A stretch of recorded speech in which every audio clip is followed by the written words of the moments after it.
My name is Giovanni Reyes. I am a member of About Face Veterans Against the War, formerly known as the Rap Veterans Against the War. And where are we today? Why are we here? And what is the Portraits of Courage exhibit? Well, why are we here? Well, for one, we live in San Antonio Military USA, right? Where pretty much anything that's related to the military goes unquestioned. That's just in the city scope, but in the larger national scope, pretty much anything in the military goes unquestioned. So there are a pushback. There are some pushback, but they're not being covered. They're not being publicized. Thinking we're here in San Antonio, they brought this exhibition here, right? We have a big trauma center in SAMC, right? One of the biggest burn center there is, right? And then we get presented with these portraits of pretty much members of the military, former members of the military who have some type of illness, who has some type of not illness but trauma or some type of combat related injuries being exhibited here at the Whitty, as if it was something. We feel tokenized, as if you paint 43 veterans, injured veterans, and now everything it's all good. Never going back to why are these veterans injured? What brought them to where they're at now, and that's what we felt that we should come out and show pushback to this narrative and go dig deeper into the larger question of the why and why we're still there. So just to give credit where credit is due, I wasn't aware of this exhibit coming to San Antonio until someone made it aware for me. Until just a concerned citizen of San Antonio contacted us saying that this exhibit is going to be here, and that person took the initiative to organize and invited us there, and that's how we found out about it. So we also called upon other people also to join us, and we called media. We wrote to the Express News.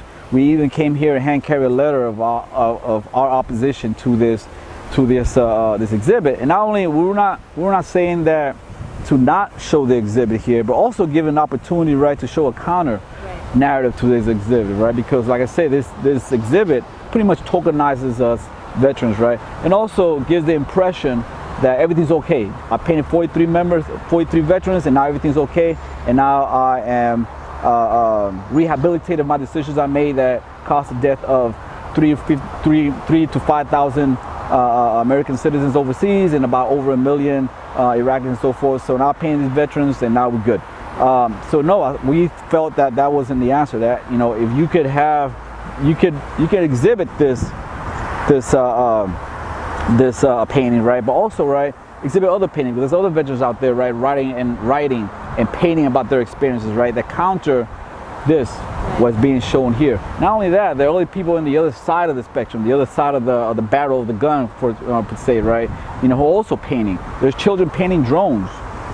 Why? Because that's what they see. That's their reality. They see drones 24/7 flying overhead, right? So why don't you bring some of those pictures here as well and exhibit those pictures and those paintings next to this one? So that way the people will be more informed, and now we won't only get just one sided of this narrative. But yeah, so we wouldn't be. I know this is easy to find this nostalgia for President George W. Bush, and he's even come out. Apparently, he's even come out like in different shows like Rachel Maddow and so forth, right? And it's being celebrated. I miss Bush and so forth, and he comes out speak against Trump or hint against Trump, and but it's easy. Trump is the president of the moment, so it's easy to hate on Trump right now. It's easy to target Trump, right? But you gotta remember this, right? We wouldn't be in a situation we are right now if it wasn't for George W. Bush, if it wasn't for Barack Obama. It can kind of lead up to this, right? We can even go far. We can even go farther all over to Ronald Reagan and beyond, right? It just leads up. It's just been leading up to where we at today. That needs to be contextualized, right? Like I say, it's easy to hate on Trump. If Trump leaves, and the next person probably won't be any better. And who knows what's going to happen if Trump wins another term, which is a very real possibility, given that the opposition party, the Democrats, right, they're they're not really seriously challenging this current administration, and they're quick to sign any military budget that goes in front of them.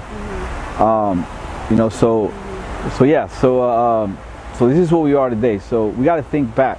We got to think back. Where we are today, seeing these countries being destroyed, right? That was George W. Bush, right? This should not rehabilitate this president, right? We need to question why we're there, and we need to demand answers. Right. The term courage is very funny. It's the way that it's being portrayed. Now, the fact that that label courage and heroes is being thrown at anyone who's in the military, right?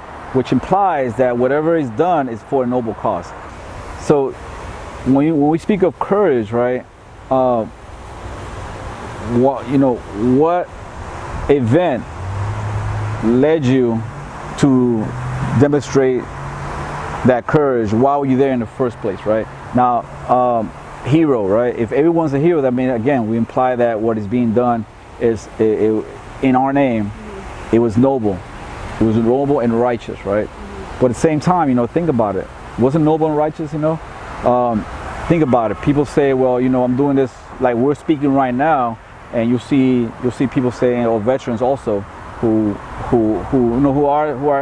believe what was done, what they did it for your freedom, right? That's what we're here. We're here for freedom, right? But think about it. If we haven't invaded Iraq, right? Which freedom would have been threatened or gained from invading Iraq?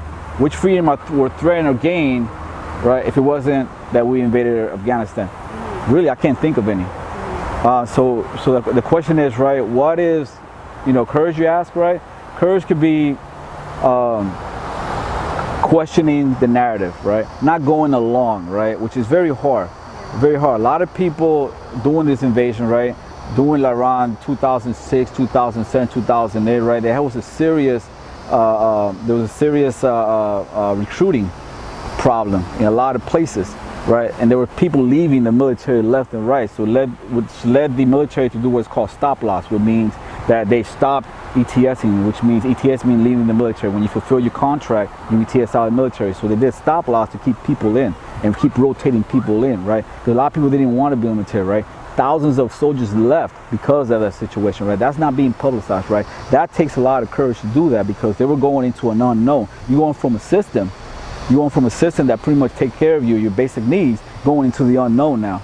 Into the unknown because you have a moral, either because I can't speak for everyone, but either if you're having a moral objection to what's going on and you don't want to be a role, you don't want to take part of this, so I leave the military. That takes a lot of courage to do that, right? Particularly if you have family and everything like that. It takes a lot of courage to do that. It takes a lot of courage to be a conscientious objector, right? When you're a conscientious objector, right, you're submitting yourself to bullying, you're submitting yourself to ridicule, to embarrassment, harassment from your command and from your peers and everything, right? So it takes a lot of courage to do that, right? It doesn't take as much courage just to go with the grain and follow orders.